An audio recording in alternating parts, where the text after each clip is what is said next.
शुभमन गिल एक फ्रॉड है। हाँ, हम बोल दिए, ओवररेटेड, ओवर हाइप्ड, मीडिया का लाडला है जो वो डिजर्व नहीं करता। देखो, T20 वर्ल्ड कप स्क्वाड से बाहर लास्ट 25 व्हाइट बॉल गेम्स में एक भी 50 नहीं, कंप्लीट फेलियर। सेना कंट्रीज में एवरेज 20 से नीचे है। करंटली टेस्ट कैप्टन और ओडीआई कैप्टन है, लेकिन T20 वर्ल्ड कप स्क्वाड में अपना जगह नहीं बना पाया। I mean, इससे बड़ा प्रूफ और क्या चाहिए कि ये बंदा कंप्लीट रुको, अभी हम जो भी बोले वो सब झूठ है। वेल, टेक्निकली सच है, लेकिन अधूरा सच्चाई है, और अधूरा सच्चाई से बड़ा कोई झूठ नहीं होता। क्योंकि भाई, रियल स्टोरी ये नहीं है कि शुभमन गिल फेल हुआ। रियल स्टोरी ये है कि बीसीसीआई ने शुभमन गिल को फेल किया। और इस कंप्लीट स्टोरी का 3 पार्ट है, और तीनों पार्ट देखने के बाद तुम्हारा दिमाग हिल जाएगा जब तुमको पता चलेगा कि अभी इंडियन टीम में एग्जैक्टली चल क्या रहा है। पार्ट 1 है on Shubman Gill, how BCCI failed Shubman Gill. चलो दिसंबर 2025 से शुरू करते हैं। 20 दिसंबर को बीसीसीआई ने 2026 T20 वर्ल्ड कप का स्क्वाड अनाउंस किया, और उसमें शुभमन गिल का नाम मिसिंग था। अब देखो, सरफेस लेवल पर तो यही समझ में आता है कि बंदा फॉर्म में नहीं है, राइट। साउथ अफ्रीका के अगेंस्ट 3 T20 आईज में 4 run, 0 run, golden duck by और 28 रन। 3 मैच में सिर्फ 32 रन, तो एक्सक्लूजन जस्टिफाइड लगता है। देखो, ये वीडियो इस पर नहीं है कि शुभमन गिल को निकालना सही था या गलत था, वो तो सही है, पर ये वीडियो इस पर है कि किस तरीके से बीसीसीआई ने इस सिचुएशन को हैंडल किया। गिल को पता कैसे चला कि उसका नाम स्क्वाड में नहीं है? सेलेक्टर से कॉल आया? नहीं।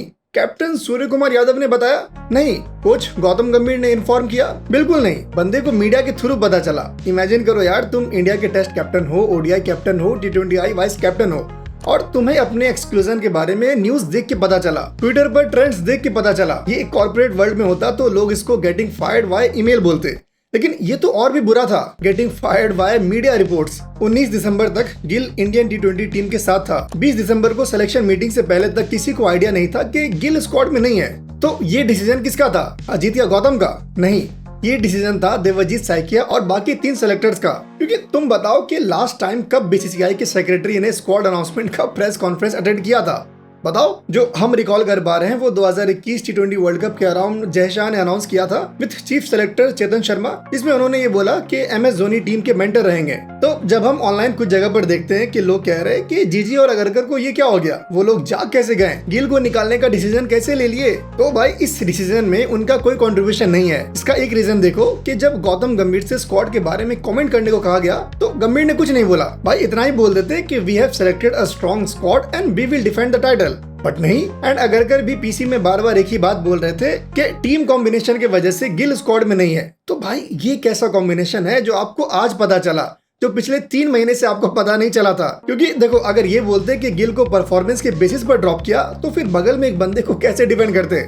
अब एक सवाल का जवाब दो। एक प्लेयर है, उससे बीसीसीआई ने मई 2025 में टेस्ट कैप्टन बनाया, अगस्त 2025 में T20 आई वाइस कैप्टन और अक्टूबर 2025 में ओडीआई कैप्टन बनाया। मतलब बीसीसीआई को उस पर इतना कॉन्फिडेंस है कि उन्होंने उसे 2 फॉर्मेट्स का कैप्टन बनाया। लेकिन सेम टाइम पर बीसीसीआई बोल रहा है कि ये बंदा T20 वर्ल्ड कप स्क्वाड में जगह डिजर्व नहीं करता, not even as a player, not even in the 15। ये क्या लॉजिक है भाई? अगर बंदा टेस्ट और ओडीआई कैप्टन बनने लायक है तो T20 आई में खेलने लायक भी नहीं है। अगर बंदा T20 में इतना बुरा है कि वर्ल्ड कप स्क्वाड में नहीं आ सकता तो टेस्ट और ओडीआई कैप्टनसी कैसे हैंडल करेगा? ये कॉन्ट्रडिक्शन है ना। ये बीसीसीआई का मिसमैनेजमेंट है। क्योंकि भाई शुभमन गिल को 3 रोल्स दिए गए, टेस्ट कैप्टन जिसका pressure of leading in longest format होता है, ओडीआई कैप्टन 2027 वर्ल्ड कप को टारगेट रखते हुए, और T20 आई वाइस कैप्टन मतलब सूर्य कुमार यादव का सक्सेसर। वो तो सूर्या का एज प्लस T20 आईज में विनिंग रिकॉर्ड ही ऐसा था कि जीजी और अगरकर चाह के भी गिल को कैप्टन नहीं बना सकते थे। तो फिलहाल के लिए 3 डिफरेंट रोल्स था, 3 डिफरेंट रिस्पॉन्सिबिलिटीज, 3 डिफरेंट फॉर्मेट्स में। और सबसे बड़ा जोक, ये सब 5 महीने में हुआ, मई से अक्टूबर के बीच। तो जब हम थोड़ा बैठ के सोचे कि जीजी और अगरकर को इतना क्या हड़बड़ी है भाई, पहले जब कैप्टेंसी चेंजेस हुआ तो किस तरीके से हुआ, फिर हम रिकॉल किए विराट और धोनी का एरा। कंपैरिजन के लिए देखो, MS धोनी को ऑल फॉर्मेट कैप्टन बनने में ऑलमोस्ट 15 महीने लगा, 2007 से 2008 तक। विराट कोहली को 3-4 साल लगा, 2013 से 2017 तक। और हमको याद है जब धोनी ने ओडीआई कैप्टेंसी छोड़ा था तो उन्होंने कहा कि नाउ आई थिंक ये सही वक्त है for Virat to get the full captaincy. Who believes in our scenario, split captaincy is something that doesn't really work. Something I always believed in, that with the Indian team, one captainship, one player leading the team in all the formats is something that's very crucial. And, Virat took over the test captainship and I wanted him to have some time over there and then, get into the full captainship role. So, that's why I finally decided that this is time to, move on and give Virat the full captainship. Gill को 5 महीने में ही fast track किया जा रहा था। कोई vice captaincy का experience नहीं, कोई ग्रेजुअल प्रोग्रेशन नहीं, कोई मेंटरशिप नहीं, सीधा टेस्ट कैप्टन फिर ओडीआई कैप्टन। हाँ, ओडीआईज में पिछले 1 साल से वाइस कैप्टन थे, पर कैप्टनसी ट्रांजिशन स्मूथ नहीं था। और इसके बीच शुभमन गिल को क्या हुआ? Injuries, form loss, exhaustion, mental pressure. तो भाई हेट शुभमन पर क्यों है? क्योंकि लोग सरफेस देख रहे हैं, स्टैट्स देख रहे हैं, फॉर्म देख रहे हैं, लेकिन रियल स्टोरी इंस्टीट्यूशनल फेलियर है, सिस्टम कोलैप्स है। अब तुम याद करो, अभी से एग्जैक्टली 1 साल पहले बीजीटी सीरीज लॉस के बाद गौतम गंभीर एज टेस्ट कोच पर सवाल उठ रहा था। फिर चैंपियंस ट्रॉफी जीते और टेस्ट क्रिकेट से गौतम गंभीर नहीं निकले, रोहित और विराट निकले, और अश्विन भी। अब तुम देखो कि शुभमन गिल के साथ क्या हुआ। जून से अगस्त 2025 तक इंग्लैंड टेस्ट टूर। इमेजिन करो तुम 25 साल के हो, तुम्हें लाइफ में पहली बार इंटरनेशनल कैप्टनसी मिला है, और कहाँ? इंग्लैंड में 5 मैच के टेस्ट सीरीज में। इससे पहले तुम टेस्ट क्रिकेट के लीडरशिप ग्रुप में दूर दूर तक नहीं थे। प्रेशर एक्सट्रीम था, लेकिन गिल ने क्या किया? 754 runs, 4 centuries with an average of 75.4। Start बहुत बढ़िया था, सब कुछ रोजी रोजी लग रहा था, लेकिन बीसीसीआई ने क्या किया? सितंबर 2025 में एशिया कप T20 के लिए शुभमन गिल को टीम में सेलेक्ट किया और ऊपर से वाइस कैप्टन बना दिया। उस वक्त ये एविडेंट था कि गौतम गंभीर शुभमन गिल को इंडिया का नया पोस्टर बॉय बनाना चाह रहे थे, जो कि एक फोर्स्ड डिसीजन लग रहा था। सितंबर के शुरू में गिल इंडियन टीम के साथ दुबई गए। दुबई में 20 दिन का एशिया कप था। 28 सितंबर को फाइनल खेल के 4 दिन बाद 2 अक्टूबर से वेस्ट इंडीज के अगेंस्ट 2 मैच का टेस्ट सीरीज था। 13 दिन के अंदर 2 मैचेस हुआ और यहाँ पर बीसीसीआई ने मास्टर स्ट्रोक मारा। दूसरे टेस्ट मैच के आखिरी दिन बीसीसीआई ने अनाउंस किया, Shubman Gill is the new ODI captain. भाई अभी टेस्ट कैप्टन बने सिर्फ 4 महीना हुआ था, अभी सीख ही रहा है और अब ओडीआई कैप्टन भी बना दिया। 19 अक्टूबर से 8 नवंबर तक गिल ने ऑस्ट्रेलिया में 3 ओडीआईज और 5 T20I मैचेस खेला। अब देखो 8 नवंबर को शुभमन गिल ऑस्ट्रेलिया में T20I मैच खेल रहा था और 14 नवंबर को वो इंडिया वापस आकर कोलकाता में टेस्ट मैच खेल रहा था। कोई प्रॉपर प्रिपरेशन नहीं, कोई वर्कलोड मैनेजमेंट नहीं, और इसका रिजल्ट क्या हुआ? कोलकाता टेस्ट में जब शुभमन गिल बैटिंग कर रहा था, एक स्वीप शॉट खेलने के चक्कर में गिल को नेक में स्ट्रेन हुआ। इंजरी सीरियस था, हॉस्पिटल में एडमिट करना पड़ा कोलकाता के वुडलैंड्स हॉस्पिटल में। 17 नवंबर को डिस्चार्ज हुआ, बट डॉक्टर ने फुल रेस्ट रिकमेंड किया। लेकिन बीसीसीआई ने क्या किया?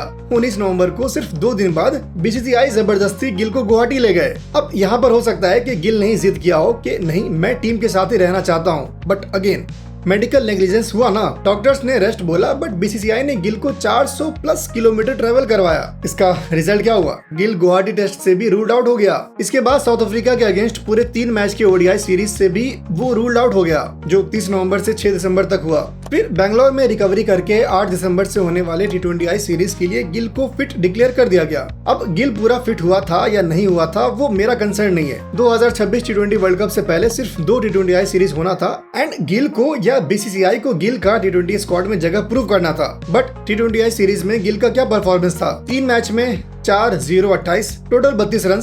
इसके बाद 16 दिसंबर को होने वाले मैच से पहले न्यूज आया कि शुभमन गिल को फुट इंजरी हुआ है और वो मैच नहीं खेल सकता है। हमको तभी दाल में कुछ काला लगा था कि भाई ऐसा क्या फुट इंजरी हुआ है कि बंदा चलने में तो एकदम परफेक्ट लग रहा है, बट मैच नहीं खेल सकता है। देखो शुभमन गिल का T20Is में स्टैट्स पिछले 1.5 साल में कुछ खास नहीं था। एशिया कप में फोर्सफुली संजू सैमसन को ओपनिंग से हटाकर गिल को टीम में डाला गया। इस चीज से बीसीसीआई और गंभीर को बहुत पब्लिक स्क्रूटनी सहना पड़ा, और ये हम पर्सनली फील करते हैं कि इसका प्रेशर कहीं ना कहीं गिल पर भी था, क्योंकि इंडिया जिस ब्रांड ऑफ क्रिकेट से T20Is खेल रहा था वो गिल रेप्लिकेट नहीं कर पा रहा था। तो आखिरी 2 मैचेस में गंभीर ने सोचा होगा संजू को मौका देकर देखते हैं, होपफुली वो परफॉर्म ना कर पाए और हम लोग नेक्स्ट T20I सीरीज और वर्ल्ड कप के स्क्वाड से उसे ड्रॉप कर दे, तो संजू वर्सेस गिल का डिबेट खत्म ही हो जाएगा। God's plan baby, Samson performed and फिर बीसीसीआई के पास कोई चारा भी नहीं बचा।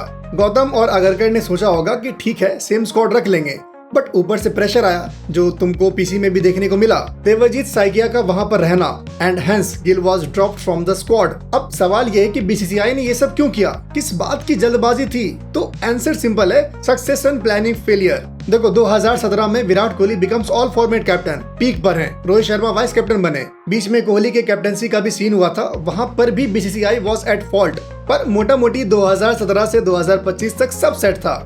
8 साल में बीसीसीआई को क्या करना चाहिए था? Next generation of captains develop करना चाहिए था, वाइस कैप्टन्स अपॉइंट करना, ग्रूमिंग प्रोसेस शुरू करो, पोटेंशियल लीडर्स को आइडेंटिफाई करो, ग्रेजुअल रिस्पॉन्सिबिलिटी दो। लेकिन बीसीसीआई ने क्या किया? कुछ नहीं। विराट और रोहित के सहारे बैठे थे।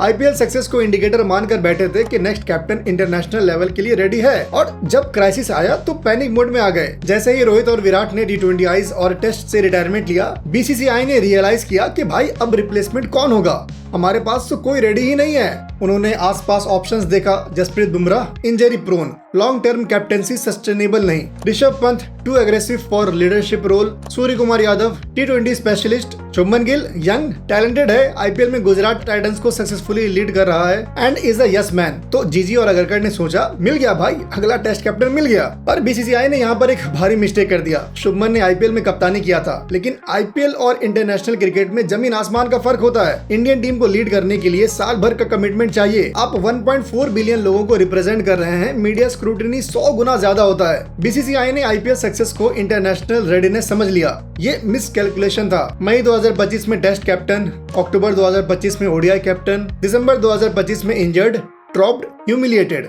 7 महीना 3 फॉर्मेट, 2 इंजरीज, 0 ग्रूमिंग। कंपैरिजन देखो, एमएस धोनी अगस्त 2007 में टी20 कैप्टन बने, सितंबर 2007 में टी20 वर्ल्ड कप जीते, इमीडिएट सक्सेस मिला। सितंबर 2007 में ही ओडीआई कैप्टन और नवंबर 2008 में टेस्ट कैप्टन बने। टाइमलाइन देखो तो 15 महीने में ये सब हुआ। विराट कोहली 2013 में पहली बार स्टैंड इन कैप्टन बने, 2014 एंड में टेस्ट कैप्टन, बट अगले 2 साल तक वो वाइस कैप्टन थे और धोनी के अंडर वो ग्रूम हो रहे थे। 2016 में टी20 कैप्टन बने और 2017 में ओडीआई कैप्टन, मतलब ऑल फॉर्मेट कैप्टन। टाइमलाइन देखो तो विराट भाई को ऑल फॉर्मेट कैप्टन बनने में 3-4 साल लगा। शुभमन गिल को 7 महीने के अंदर ही कैप्टनसी के लिए फास्ट ट्रैक किया जा रहा था। एक और बात कि धोनी ने टी20 वर्ल्ड कप जीत के और विराट ने 2013 में इंडिया को मैचेस जिताकर, प्लस रोहित ने निदास ट्रॉफी और भी मैचेस जिताकर प्रूव किया था कि वो लोग इंडियन टीम की कप्तानी कर सकते हैं। बट शुभमन गिल के केस में हमको एक भी इंस्टेंस याद नहीं आता है जब उसने इंडिया को लीड करके मैच जिताया था। अब जिम्बाब्वे के अगेंस्ट टी20 आईज का याद मत दिलाना। तो जो अभी लोगों का रिएक्शन है टुवर्ड्स गिल, ये हेट, ये one of the main reason है कि गिल ने अपना वर्थ प्रूव नहीं किया था। वो कैप्टनसी के पोजीशन को डिजर्व करता है, ये प्रूव नहीं किया था। और जिस तरह से गंभीर और अगरकर ने इसे हैंडल किया, ये रेसिपी फॉर डिजास्टर था। देखो, तुमको याद होगा बीजीटी सीरीज में गिल के बैट से रन नहीं आया, उसने अपने टेक्निक में थोड़ा चेंजेस किया और इंग्लैंड टेस्ट सीरीज में रिजल्ट्स दिखा। वो एक बेहतरीन बैट्समैन है, पर करेंटली टी20 सेटअप में फिट नहीं बैठता। और ऐसा ना हो कि टी20 वर्ल्ड कप के स्क्वाड से एक्सक्लूजन के वजह से वो डेस्परेशन में अपना गेम बदल ले, क्योंकि right now we need him in tests and ODIs. पर इस पूरे कांड का जिम्मेदार 2 लोग हैं। वो कैसे? तो चैनल को सब्सक्राइब कर लो। हम तुमसे मिलते हैं अगले पार्ट में।